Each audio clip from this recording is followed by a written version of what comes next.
और अगर मैम ये गठिया का जैसे आप बता रहे हो लाइफस्टाइल या पहले से ध्यान रखना है, करना क्या है, खाना क्या है, सुपर फूड्स क्या है? इसमें दो चीज़ें हैं, एक तो जिनको है और एक जिनको नहीं है जो प्रिवेंट करना चाहते हैं। तो जिनको है मैं पहले उनकी बात करती हूँ कि उनको ऐसे खाने खाने चाहिए जिसमें इन्फ्लेमेशन ना हो, जिसको खाने से हमारी बॉडी में इन्फ्लेमेशन ना हो। इन्फ्लेमेशन मतलब स्वेलिंग, सूजन, रेडनेस, जो खिंचाव और तनाव रहता है वो ना हो। कुछ खाने ऐसे हैं जिनसे होता है। आजकल ये डाइट भी बहुत चल रही है, एंटी इन्फ्लेमेटरी डाइट, वही। तो ऐसे मैं आपको कुछ फूड्स बताती हूँ, सुपर फूड्स जो एंटी इन्फ्लेमेटरी हैं, जिनसे बहुत हेल्प होती है पेन कंट्रोल करने में, और उनको लेना ही चाहिए जो आर्थराइटिस के पेशेंट्स हैं। तो सबसे पहले हम फ्रूट्स से शुरुआत करते हैं। फ्रूट्स में हम बेरीज, चेरीज, एप्पल्स, पाइनएप्पल, इनमें बहुत एंटी इन्फ्लेमेटरी एजेंट्स होते हैं, प्लस एंटीऑक्सीडेंट्स भी होते हैं। वेजिटेबल्स में हम ग्रीन लीफी वेजिटेबल्स ले सकते हैं, केल, स्पिनच, ब्रोकली, एंड हमें ओमेगा 3 बहुत अच्छा एंटी इन्फ्लेमेटरी एजेंट है। ये फैट्स हैं, बेसिकली गुड फैट है, जो हमें सीड्स में, नट्स में, और अगर आप नॉन वेजिटेरियन हैं तो आप फिश के थ्रू ले सकते हैं। फिश जैसे फैटी फिश होती हैं, सामन, सार्डीन्स, और नट्स में जैसे वॉलनट है, सीड्स में जैसे चिया सीड्स हैं, फ्लैक्स सीड्स में बहुत अच्छा ओमेगा 3 मिलता है। प्लस एक बहुत अच्छा एक विटामिन है जिसके बारे में ज़्यादातर मैं देखती हूँ बात नहीं होती है, और मैंने देखा है कि काफ़ी पेशेंट्स को वो लेने से, डाइट में वो विटामिन इंक्लूड करने से बहुत फ़ायदे होते हैं। और वो विटामिन है नायसिन, जिसको हम कॉमनली विटामिन B3 कहते हैं। ये बहुत अच्छा एंटी इन्फ्लेमेटरी विटामिन है, और इसको लेने से हमारे जो जॉइंट्स हैं उनकी स्वेलिंग और उसमें जो भी इन्फ्लेमेशन है वो काफ़ी कम हो जाती है। और ये जो विटामिन B3 आपने बताया, हमें किस फूड से मिलेगा, किस फूड में होता है ये हमें मिलेगा ग्रीन लीफी वेजिटेबल्स से, जैसे मैंने आपको बताया अभी, और ओमेगा 3 लेने से। और जो लोग नॉनवेज नहीं खाते वो लोग ओमेगा 3 के मतलब मेडिसिन कैप्सूल्स वगैरह ले सकते हैं? कोशिश करें कि डाइट से ही लें, क्योंकि वो प्रायोरिटी रहती है। और अगर आपके ओमेगा 3 लेवल्स या आपको ज़्यादा हो रहा है या आपको लेवल्स कम हैं, आप ब्लड टेस्ट कराएं, आपके लेवल्स अगर विटामिन्स के या किसी भी चीज़ के कम है तो सप्लीमेंट लेना, उसमें ले सकते नहीं तो अपने किचन में सब मिल जाएगा। बिल्कुल, सब कुछ मिल जाएगा। और कुछ ऐसे ड्रिंक्स जो हम ले सकते हैं इस दौरान, और कुछ ऐसे ड्रिंक्स जो हम नहीं ले सकते, बिल्कुल उसे अवॉइड करना है, वो बताइए मैम। देखिए, मैं किचन से ही बताती हूँ। बिल्कुल। हमारा जो हम खाने में भी यूज़ करते हैं, हल्दी हो गई, लहसुन हो गया, अदरक हो गई, ये एंटी इन्फ्लेमेटरी फूड्स हैं।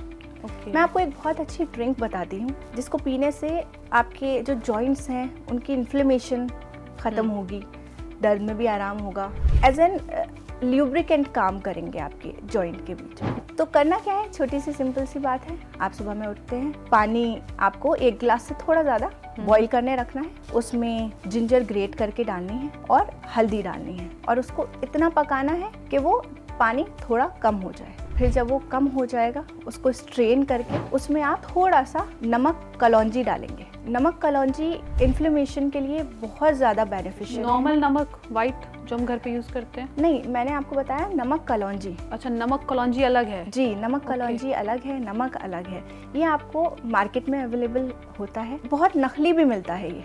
तो कोशिश करें कि आप असली लें, क्योंकि असली लेंगे तो आपको फ़ायदा होगा, बहुत अच्छे से होगा। तो मैंने आपको बताया जिंजर का पानी स्ट्रेन करके उसमें हल्दी डाल के और उसमें 2 चुटकी नमक कलौंजी डाल के, और उसमें 1 चुटकी काली मिर्च का भी डालें, क्योंकि टर्मरिक में क्यूरक्यूमिन होता है जो एंटीऑक्सीडेंट है, और ब्लैक पेपर उसका एब्जॉर्प्शन बढ़ाता है। तो अगर आपको टर्मरिक के सारे बेनिफिट्स आपको अपनी बॉडी के अंदर चाहिए तो आप उसमें उसके साथ थोड़ा ब्लैक पेपर डालें। आप इसको ठंडा भी ले सकते हैं, गरम भी ले सकते हैं, और इसको आप दिन में 1 बार या 2 बार ले सकते हैं। कंसिस्टेंसी बहुत इम्पॉर्टेंट है, क्योंकि कोई केमिकल नहीं है, कुछ एक्स्ट्रा से एडिटिव्स या प्रिजर्वेटिव्स नहीं होते होम रेमेडीज़ में। तो ठीक होने में थोड़ा टाइम लगता है, लेकिन ठीक हो जाते हैं। हो जाते। तो मैम फीमेल्स की अगर मैं बात करूं, हमारे बहुत बार हार्मोन्स चेंज होते हैं, पीरियड्स शुरू होते हैं तब हार्मोन्स चेंज होते हैं, डिलीवरी होती है तब हार्मोन्स, फिर मेनोपॉज आया, तो क्या इससे भी कुछ आर्थराइटिस का कनेक्शन है या उससे बढ़ता है या अचानक से ट्रिगर होता है, ऐसा कुछ है? हॉर्मोन्स की वजह से पेन्स फ्लक्चुएट कर सकते हैं ड्यूरिंग द टाइम, जैसे अभी आपने बताया कि पीरियड से पहले या ड्यूरिंग या आफ्टर, और प्रेगनेंसी में तो बिल्कुल ही सब कुछ चेंज हो जाता है। प्लस अगर सिजेरियन हो गया तो उसके बाद बैक पेन रहता है, वो एक अलग चीज़ है। लेकिन आर्थराइटिस एक अलग चीज़ है जो मैंने जैसे आपको पहले बताया, मतलब हार्मोन से रिलेटेड नहीं, हार्मोन से रिलेटेड नहीं है। वो हमारा जो कार्टिलेज है वो वेयर एंड टेयर होना शुरू हो जाता है वक्त के साथ, जो कि होता ही है अगर हम विद एज, विद एज, अगर हम उसका ध्यान ना रखें। और मैम जो लोग जैसे बहुत ज़्यादा एक्सरसाइज करते हैं, बहुत ज़्यादा जिम जाते हैं, क्या उनका भी कार्टिलेज जैसे आप बता रहे हो वेयर एंड टेयर करता है या जल्दी ऐसा हो जाता है उनका? जैसे आप मतलब अगर हम नॉर्मली देखें तो 60s के बाद ज़्यादा प्रॉब्लम हो जाती है। क्या जो लोग जिम जाते हैं या इस लाइन में हैं, क्या उनका जल्दी हो जाता है, ऐसा भी कुछ है या ये सिर्फ एक मिथ है?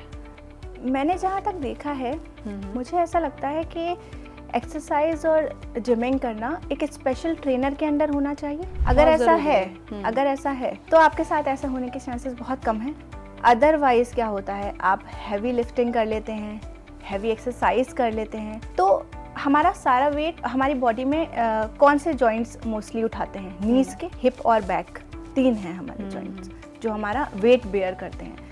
तो आप उस पर इतना स्ट्रेन, इतना लोड, इतना वेट डालेंगे तो फ्रैक्चर्स के और ये सब होने के चांसेस बढ़ जाते हैं। तो एक्सरसाइज के लिए ज़रूरी है कि अंडर किसी के ट्रेनर के अंडर करें, तो इसके चांसेस काफ़ी कम होते हैं। और मैम जो यंग एज में आर्थराइटिस होता है, क्या वो ठीक हो सकता है या वो भी ठीक नहीं हो सकता? उसको हम मैनेज कर सकते हैं। ट्रीटेबल मतलब मैनेजमेंट उसका पॉसिबल है कि हम अपना लाइफ स्टाइल किस लेवल तक मैनेजेबल है? पेन रिलीफ के लिए आपको उठने बैठने में ताकि परेशानी ना हो, आप इजीली अपना नॉर्मल लाइफ में वापस आ जाएंगे, बैक टू नॉर्मल लाइफ। हाँ, तो मैम उसके लिए क्या करना होगा? उसके लिए आपको सबसे पहले अपनी डाइट ठीक करनी पड़ेगी। एंटी इन्फ्लेमेटरी फूड आपको इंक्लूड करने पड़ेंगे, जो आपने बताया हमें स्टार्टिंग में। जी, और आपको एक्सरसाइज करनी पड़ेगी स्ट्रेंथनिंग की। अगर आपका वेट है तो आपको वेट लूज करना चाहिए, अगेन क्योंकि आपका वेट पूरा स्ट्रेन पड़ता है नीज पे और हिप और बैक पे। वेट लूज करना चाहिए आपको। प्लस आपको एक्टिव होना चाहिए, ज़्यादा बैठ के काम करना, लेटे रहना, एक्टिव होना चाहिए। ओल्ड एज में ये थोड़ा मुश्किल है, मैं मानती हूँ, लेकिन घर वालों के सपोर्ट से ये पॉसिबल है। और पानी खूब पिए, क्योंकि हाइड्रेशन बहुत ज़रूरी है बोन्स के लिए भी और वैसे भी बोन्स की डेंसिटी के लिए, प्लस उसकी ल्यूब्रिकेशन के लिए। तो ऐसे करने से आपको काफ़ी आराम रहेगा और मैनेज कर पाएंगे। किसी ने कहा था कि भिंडी ज़्यादा खानी चाहिए, उससे भी लुब्रिकेंट जो है वो बढ़ता है, क्या ये मिथ है या सच है, ऐसा कुछ है? नहीं, कुछ ऐसी वेजिटेबल्स जिसमें तार सा होता है, जैसे भिंडी में बहुत ज़्यादा वो चीज़ पाई जाती है जो कि बहुत स्टिकी सी होती है, मुझे वर्ड एग्जैक्टली कहना नहीं आ रहा। तो ऐसा कुछ बोन्स के लिए और उसके ल्यूब्रिकेशन के लिए बहुत ज़रूरी है। मतलब वो बात सही है कि भिंडी खानी चाहिए, भिंडी अच्छी होती है। ऐसे फ्रूट्स और ऐसी वेजिटेबल्स जिसमें ल्यूब्रिकेशन हम देखते हैं, स्टिकीनेस जिसे मैं कहूँगी, अगर वो हो तो बिल्कुल आप लें। और उसका पानी भी आप ले सकते हैं, भिंडी का पानी। जी बिल्कुल। वो मैम कैसे प्रिपेयर करें पानी? जी मैं बताती हूँ। रात को 1 गिलास पानी में या 1.5 गिलास पानी में 4-5 भिंडी कट करके, आधी कट करके उसको भिगो दें, रात भर उसको भीगे रहने दें और सुबह उसका पानी छान के पी लें। वो पूरा स्टिकी वाटर होगा, वो ल्यूब्रिकेशन में काफ़ी हेल्प करेगा, जॉइंट्स ल्यूब्रिकेशन। तो उससे भी क्या मैम पेन को आराम मिलेगा या लुब्रिकेंट बढ़ेगा आपकी बॉडी में? जी बिल्कुल, क्योंकि आपकी हड्डी के अंदर से कुशन ख़त्म हो रहा है ना, तो हड्डी से हड्डी टकरा रही है। तो उसको अगर कुछ जेल टाइप कुछ ल्यूब्रिकेशन मिलेगी तो आपको पेन में आराम होगा।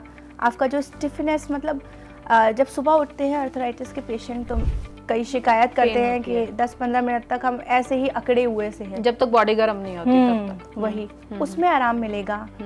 तो इन सब चीज़ों में आराम मुमकिन है। और मैम कई लोग होते हैं ना, उंगलियों को ऐसे कट कट करते रहते हैं, गर्दन ऐसे करते रहेंगे, तो क्या ये भी खतरनाक है और ये भी हमें अर्थराइटिस की तरफ लेके जा रहा है या ये एक मिथ है? नहीं, ये बिल्कुल सच बात है। अच्छा। उंगलियां और अपने जो जॉइंट्स हैं उनको हम एज इट इज रहने दें ना, उसको हम क्यों हाँ, मतलब कई लोग करते हैं, गर्दन ऐसे से करेंगे या तो ये मतलब सही बात है कि हम अर्थराइटिस की तरफ अपने आप को खुद धकेल रहे हैं, इससे ऐसा कुछ होता है? अर्थराइटिस तो मैं ऐसे नहीं कह सकती कि उससे अर्थराइटिस ही हो जाएगा, लेकिन हाँ वो बोन के लिए खराब है ना। आप अपनी सोचें, हमारा नॉर्मल मूवमेंट है हाथों का ऐसे ऐसे, अब आप उसको प्रेस कर करके ज़बरदस्ती उसको आवाज़ के लिए, फन के लिए चटका रहे हैं उसको, फिर तो आदत पड़ बोन, जाती है। हाँ, तो वो बोन की जो मूवमेंट है उसमें, और प्लस पेन भी हो सकता है फ्यूचर में।